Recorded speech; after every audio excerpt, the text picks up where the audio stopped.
Glass എടുത്ത് അതിൻ്റെ മുഖത്ത് ഒരു പേപ്പർ ഇട്ട് കത്തിച്ചാൽ പുക വരുമല്ലോ. അപ്പോൾ നമുക്ക് നോക്കാം, ഒന്ന് ട്രൈ ചെയ്ത് നോക്കാം. ഓക്കെ, നമുക്കിത് കത്തിച്ചെടുക്കാം. അതിൻ്റെ ഇടയ്ക്ക് ഇവിടെ ഒരാൾ ഊതുന്നുണ്ട്. ഇച്ചിരി ഊതാൻ പറഞ്ഞതിനാണ് അവിടെ. നമുക്കിത് കത്തിച്ച് നോക്കാം.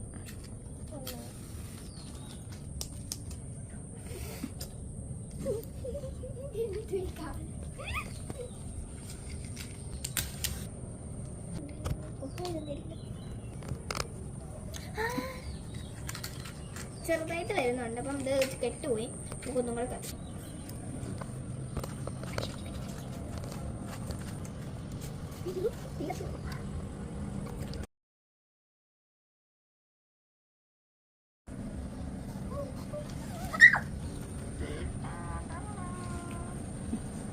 അപ്പോൾ ഈ സക്സസ് ആണ്. ഇവിടെ കാറ്റായതുകൊണ്ട് അങ്ങോട്ടാണ് മൊത്തം പറഞ്ഞു വന്നത്. അപ്പോൾ ഈ എക്സ്പീരിയൻസ് സക്സസ്.